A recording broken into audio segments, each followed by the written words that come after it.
J'espère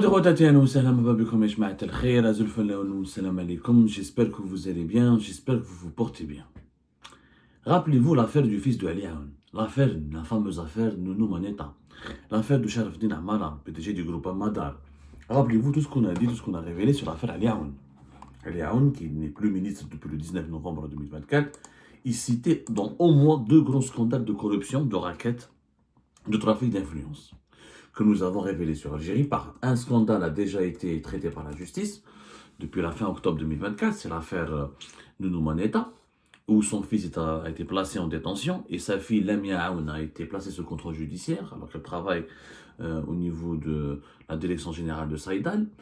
Le deuxième scandale, c'est le scandale UP Pharma. Oui, une plainte a été déposée officiellement depuis début septembre 2024 et qui n'a pas été traitée jusqu'au départ du ministre Ali Aoun, après le 19 novembre 2024, où cette compagnie privée, l'un des plus importants groupes privés dans l'industrie pharmaceutique, raconte comment elle a été raquettée, sabotée.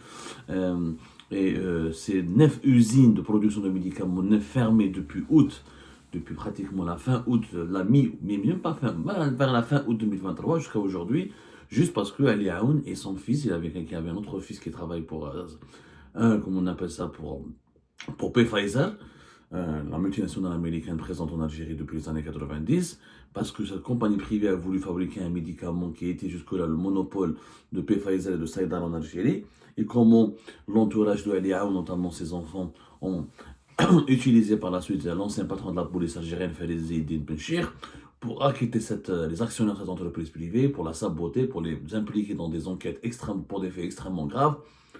On a voulu leur coller des accusations de blanchiment d'argent, on a voulu leur coller des accusations de financement du terrorisme, de transfert illicite de devises par l'étranger. Vous pouvez aller voir les émissions que nous avons faites déjà sur Algérie Part, exclusive le 27 novembre 2024. Exclusive raquette, corruption et sabotage, plainte contre Ali Aoun et plusieurs autres dirigeants influents. Le 19 novembre 2024, scandale Ali Aoun et les pressions de Shengri Hateboun contraint de bricoler un gouvernement. Le 17 novembre 2024, Farid Benchir, le fils d'Ali Aoun et le sabotage d'une entreprise privée, le scandale UP Pharma. De Ali Aoun jusqu'à Donald Trump, voilà, on a fait plusieurs émissions à Jmaat al-Khair sur l'affaire Aoun depuis pratiquement octobre, le novembre. Non, depuis début octobre 2024, on a été les seuls médias pour le moment, je dis bien Algérie Part, on est le seul média à parler de l'affaire Ali Aoun, du trafic d'influence, des affaires de corruption, des pots de vin, du rôle malsain de ses enfants et de ses amis dans les sphères les plus importantes de l'État algérien. Nos émissions sont encore une fois disponibles sur nos différentes plateformes. Alors, nous avons un ministre qui a son fils en prison, l'un de ses meilleurs amis, Nounou Maneta, en prison, sa fille sous contrôle judiciaire, et plusieurs dirigeants de son secteur ou sous contrôle judiciaire ou placés sous enquête, et plusieurs membres de son entourage familial encore qui sont suspectés d'avoir participé à des opérations de lobbying, notamment de versement de négociations pour les versements de pots de vin, du trafic d'influence et de la corruption et de l'enrichissement illicite. Et pourtant, M. Ali Aoun n'est plus ministre depuis le 19 novembre. Où est-il, M. Ali Aoun? Chez lui, le plus grand moment du monde, il n'a pas été inquiété une seule fois par la justice. Est-ce que c'est normal cette situation?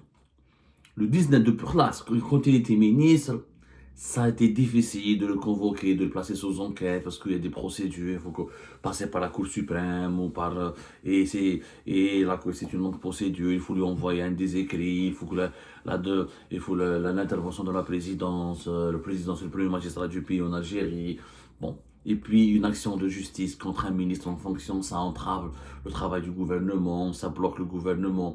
Et d'ailleurs, l'une des raisons pour lesquelles Abdelmajid Tebboune ne pouvait pas attendre au-delà du 19 novembre 2024, c'est le scandale Ali Aoun. Parce qu'à la base, Abdelmajid Tebboune voulait attendre décembre pour mettre en place un nouveau gouvernement après la signature de la loi de finances. Il ne pouvait plus attendre parce que le scandale Ali Aoun a pris une dimension tragique. Le fils d'un ministre en prison, son ami, son meilleur ami, son rabatteur attitré en prison, plusieurs PDG, plusieurs dirigeants du secteur de l'industrie, ce contrôle judiciaire, la justice qui a ouvert une enquête, qui découvre des pratiques extrêmement graves. Tout a commencé à partir de la DGSI, la Direction générale de la sécurité intérieure, les médias qui ont fait exploser cette affaire, en l'occurrence nous, Algérie Part. Une situation catastrophique. catastrophique. Ali Aoun, aujourd'hui, est à l'abri. On a l'impression qu'on lui a donné des garanties. Du 19 novembre jusqu'à, nous sommes aujourd'hui en mi-décembre, ça fait presque un mois qu'il n'est plus ministre. Est-ce qu'il a été convoqué une seule fois? Rien, nada. Est-ce qu'il a été auditionné? Rien, nada. Est-ce qu'on lui a posé des questions? Rien, nada. Est-ce qu'on lui réclame des comptes? Rien, nada. Est-ce qu'on parle de lui? Rien, nada. Schröll, on a envie d'étouffer cette affaire le plus normalement du monde. Elle est on veut étouffer cette affaire. Bon, je parle à certaines sources. Je suis désolé, mais il y a des gens qui sont en prison, ils sont âgés de plus de 80 ans aussi. Jamal Oud Abbas, il a quel âge? Ou Yahya aussi, ils ont quel âge? Les gars, ils sont âgés. Ou allège pour les dirigeants de l'ancien régime. Vous les avez emmerdés jusqu'au bout, vous les avez persécutés jusqu'au bout, vous les avez jugés jusqu'au bout, vous les avez condamnés jusqu'au bout, vous les avez accablés jusqu'au bout. Mais pour les dirigeants de l'actuel régime, ah non, on ne peut pas, il est âgé. Bon, mes sources n'excluent pas que dans les jours à venir, M. Ali Aoun devrait être convoqué peut-être et devrait être soumis à une enquête judiciaire. Mais pour le moment, il y a manifestement un protocole, un processus plutôt qui a été mis en place pour faire oublier, pour passer sous silence l'affaire Ali Aoun.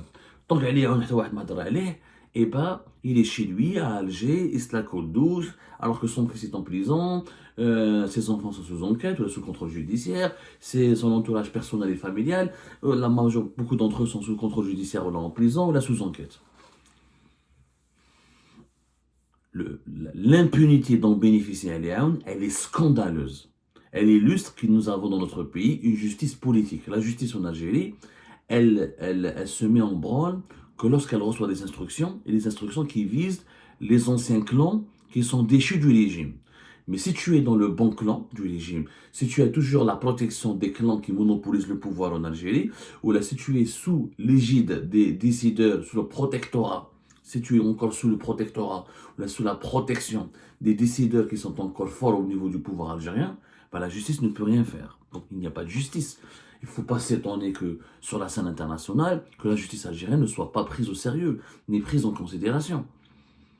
Parce que là, nous avons l'affaire Ali Aoun démontre c'est une affaire politique. Nous avons toutes les preuves et toutes les démonstrations que le fils de Ali Aoun, et son rabatteur Nounou Manetta, ont fait de la corruption, de l'enrichissement illicite, versement de pots de vin, trafic d'influence, trucage d'attribution de marché, de privilèges, d'octroi de privilèges illicites, influence sur la passation douteuse de marché public. L'enquête, elle est claire. Comment Ali Aoun ne pouvait pas c'est impossible qu'il ne puisse pas être au courant des agissements de l'un de ses meilleurs amis, et des agissements de son propre fils, de sa propre fille, et de ses propres amis. C'est pas possible. Sans la caution, sans la protection de Ali Aoun, sans les interventions de Ali Aoun, ni son fils Mehdi, ni sa fille Lamia, ni son troisième fils, j'ai oublié comment il s'appelle, et qu'il fait Faisal. C'est déjà des situations de conflit d'intérêts. Déjà rien que pour le conflit d'intérêts, M. Aoun devrait être jugé. Lui, il est ministre de la production pharmaceutique et 2 de ses enfants travaillent dans la production pharmaceutique et dans le commerce des médicaments. Incroyable, incroyable. C'est une mafia, c'est des pratiques mafieuses. C'est des pratiques mafieuses. Pourquoi ne pas juger Ali Aoun? C'est un super citoyen. Pourquoi juger Ouihya, Sellel, Ammar Ghoul? Pourquoi encore demander des poursuites contre Chekib Khalil, Ould Qaddour, et tous les ministres qui ont été déchus, qui ont été mis en prison, mais pas Ali Aoun? Oualash Ali Aoun Ouchikoun Ali Aoun? C'est un super Algérien? Ah, c'est un super citoyen. Il est toujours protégé. On lui a donné des garanties. Ou là, on a peur que Ali Aoun parle. Ou là, on a peur de ce que Ali Aoun pourrait dire au juge s'il est arrêté, s'il est présenté devant les juges. Est-ce qu'on a peur d'un déballage? La question se pose. Parce que moi, Ali Aoun protégeait ses amis et ses enfants. Mais si Ali Aoun s'était permis de faire du trafic d'influence, de ramasser des pots de vin, de racketter des sociétés privées comme Up Pharma, de pactiser avec Ferdinand Benchir, de favoriser des multinationales au détriment des entreprises privées, parce que Up Pharma, voilà, quand tu fermes à une entreprise privée 9 usines, presque 1000 emplois et 2000 emplois indirects et directs, Et quand tu sabotes les entreprises prospères privées, pour laisser un médicament stratégique toujours entre les mains d'une multinationale, même si elle a une association avec Saïdal, et ben ça pose des questions. C'est des pratiques de trahison nationale. Mais si Eliaoun agissait de façon aussi brutale, aussi forte, aussi, comment dirais-je, individualiste, aussi égoïste, c'est qu'il avait un feu vert, c'est qu'il avait la carte blanche, c'est qu'il se sentait puissant. D'où Eliaoun tirait-il sa puissance? Je pense que les réponses à dos mériteraient des enquêtes. Je peux faire des affirmations, mais qui pour le moment resteront des affirmations théoriques et verbales. Il a été placé depuis le début, depuis septembre 2023. Et je dis comment ce monsieur n'aurait jamais dû revenir au pouvoir. C'est un monsieur qui est instable, qui est dangereux depuis septembre 2023. Septembre 2023, depuis septembre 2022. J'en ai parlé, j'ai commencé à en parler en septembre, depuis septembre 2022, excusez-moi, quand il est revenu en tant que directeur général de la PCH. Ils l'ont mis en mars 2022 directeur de la PCH, la pharmacie centrale des hôpitaux. Il a laissé derrière lui un bilan extrêmement mauvais.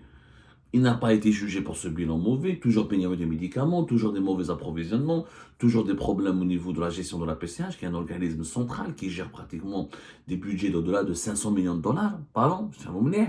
Le ministère de l'Industrie et des pharmaceutiques a septembre 2022, à partir de mars 2023, tout le ministère de l'Industrie et de la production pharmaceutique. Durant tout son parcours, Algérie part. Et votre serviteur Abdou Samman n'a pas cessé de tirer la sonnette d'alarme et de dire attention, ce monsieur, il est instable.